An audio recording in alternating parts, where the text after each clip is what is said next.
BJP ने इतवार को पार्टी के तर्जुमान नूपुर शर्मा और सोशल मीडिया इंचार्ज नवीन कुमार जिंदाल को पैगंबर इस्लाम के बारे में इनके तबसरों पर पार्टी की इब्तिदाई रुकनियत से मुअत्तल कर दिया।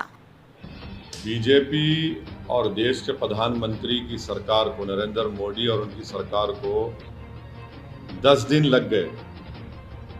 10 दिन के बाद उनको ये ख्याल आया कि उनके नेशनल स्पोक्स पर्सन, जो उनके नेशनल एग्जीक्यूटिव कमेटी के मेंबर भी हैं, उन्होंने कुछ ऐसा बात कह दी टाइम्स नाउ के टीवी चैनल पर, जिससे मुसलमानों को, उनके जज्बात को, उनको दिली ठेस हुई।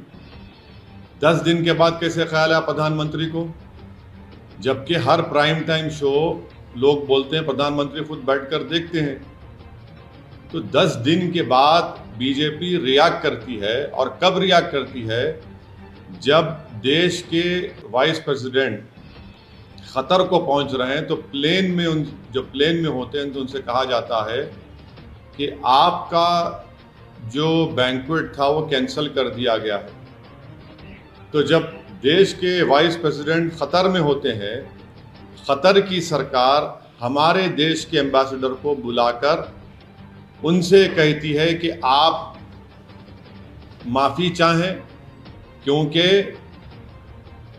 बीजेपी के एक स्पोक्स पर्सन ने प्रॉफेट मोहम्मद सल्लल्लाहु अलैहि वसल्लम की शान में बकवास बकी है, झूठ बका है।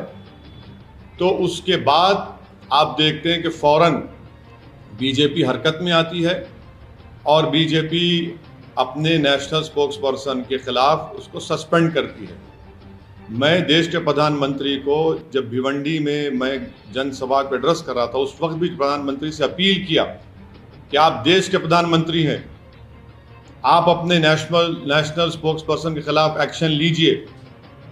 ये गलत कहा उन्होंने, मगर देश के प्रधानमंत्री टस से मस नहीं हुए। और 10 दिन के बाद, क्योंकि गल्फ कंट्रीज में ये मसला बहुत बड़ा हो चुका था, इसलिए हालत मजबूरी में देश के प्रधानमंत्री ने अपने नेशनल स्पोक्स पर्सन के खिलाफ एक्शन लिया। ये सरासर गलत है। गलत इसलिए है क्योंकि एक्शन तो आपको 10 दिन पहले लेना था। जब मैं बहैसियत एक भारत के इंडियन सिटीजन के, मेरा मजहब मुसलमान, मैं मुसलमान हूं, हम आपसे अपील कर रहे हैं, डिमांड कर रहे हैं कि आप एक्शन लीजिए। अब एक्शन नहीं लेते आप, क्यों एक्शन नहीं लिया आप बताइए देश के प्रधानमंत्री? क्या असदुद्दीन ओवैसी का डिमांड, क्या असदुद्दीन ओवैसी की आवाज फॉरेन कंट्री के लीडर से कम है क्या? आप मेरे प्रधानमंत्री हैं, आपको मेरी बात सुननी चाहिए। आप फॉरेन कंट्रीज के लीडर्स को खुश करना चाहते हैं, आप उनकी तकलीफ को समझते, हमारी तकलीफ को नहीं समझते आप।